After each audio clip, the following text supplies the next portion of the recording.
Hello, I'm just going to show you how easy it is to make a pizza dough and a pizza at home for very little money. You only need to spend with the right amount of flour, a little bit of oil, a little bit of salt and sugar, and that's all. And you keep it in a bowl, it rises by itself, and it doesn't take all the space in your fridge or your freezer. So let's get started. I just got one that I find that is quite interesting because it suggests 3 different toppings. So if I start cooking, it tells me to grease a bowl, it's ready. And then I have to add the water, which is coming. So here it is, it has become a scale, as you know, and I just pour the right amount of water.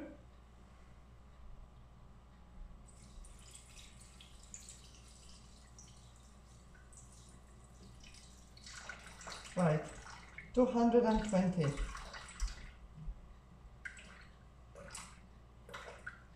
That's it. And the next thing I'm going to add is yeast. You can add fresh yeast. I happen to have some today, so I'll use it. It's more effective and faster, so when I have it, I like to use it. 20 grams crumbled. So I'll just crumble it like this.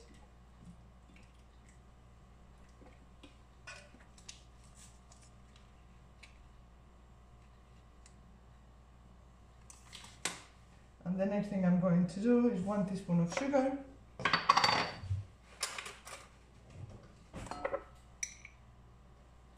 To make the yeast happy. I'm going to warm it up to dissolve the yeast, which is going to take 2 minutes at 37 degrees. But I think I'll do it a little bit shorter because it takes no time really. So I'll just reduce it here to 1 minute. And you see how quick it is. Oh, I did just this little bit left on the knife. And the rest.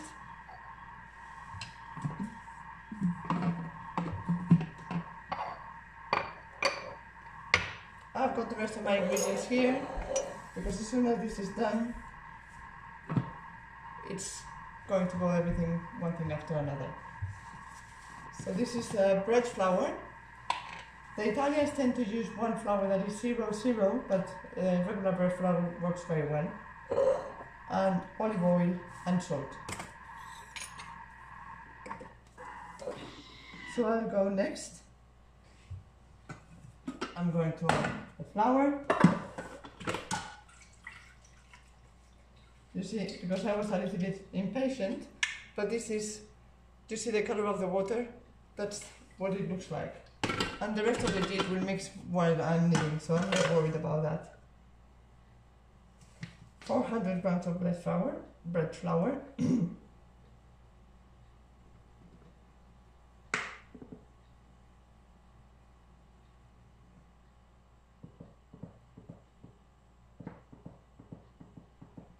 There you go.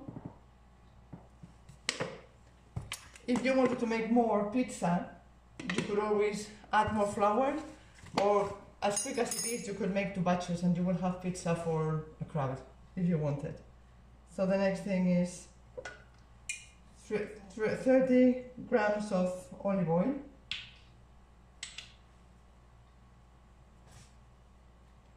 These little bottles are very good, but they are so slow pouring. Takes your patience really. At least it does taste mine.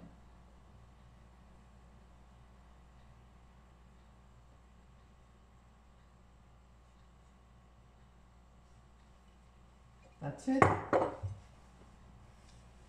Now the salt.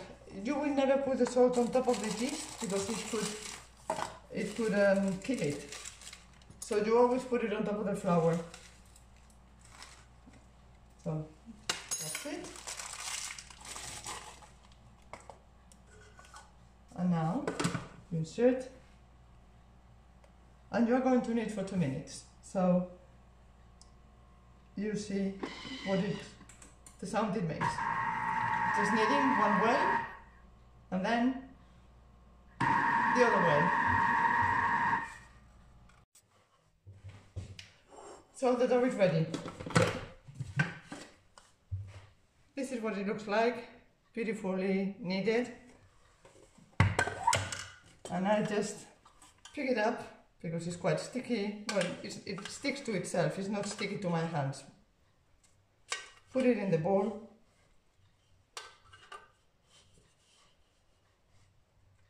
There are some bits that don't want to come out, so I'm going to open the bowl. It's as easy as this, 3 pieces only. I'll take the blade out with the bits of the dough that are still sticking here, and I just stick it to the rest of the dough like this. Very easy, no fuss. The blades don't cut very much. They are very efficient because of the speed it gets while it's turning in the bowl. So I'm not worried about cutting my fingers. So the blade goes back in and I put it back on. And while this raises, I'm going to make the tomato sauce. So this is my dough. And you'll see how beautiful it is afterwards. It doesn't look like much, but it will grow, you'll see. So now it's waiting time and I'm going to do my tomato sauce. I'm not going to follow a recipe because you can cook your own recipes in a Thermomix as you want.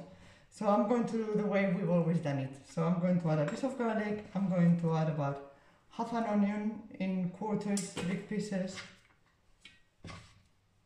I'm going to add a little bit of oil. Here is where you can actually play. You can add a tiny amount of oil if you want to reduce it, or add more if you like it more oily. But I'm going to add just a little bit. I'm going to chop it in 3 seconds. Once you start using a Thermomix, you know exactly for how long and how fast.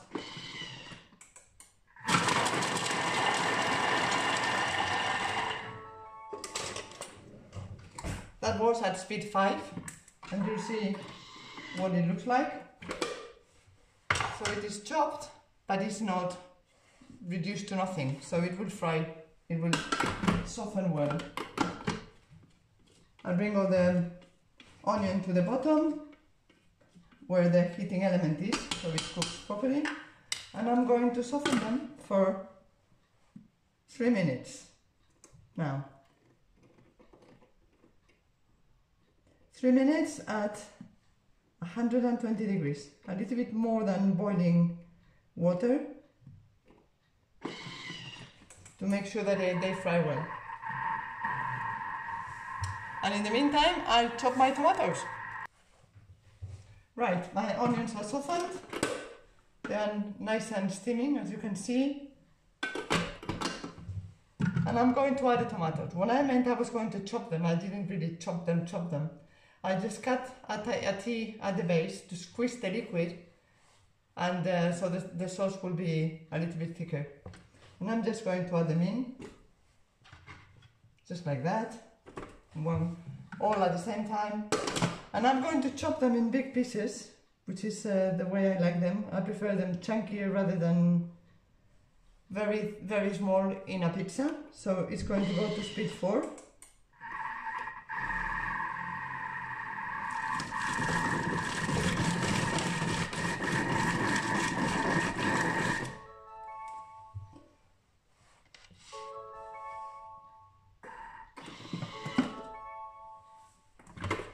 So I'll do it again because the pieces are quite big.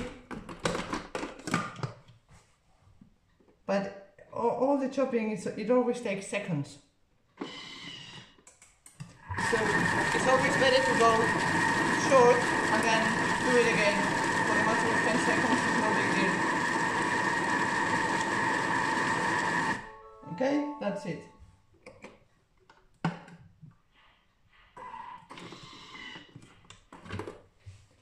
There you go, do you see? And now I'm just going to cook it. For 20 minutes will be enough. I don't have to cook it any longer, so I'm not going to waste any extra energy with the extended time. So that's going to be 20 minutes at 100 degrees. And at slow speed, just to keep it stirring. So let's say speed 2. So I'll see you later.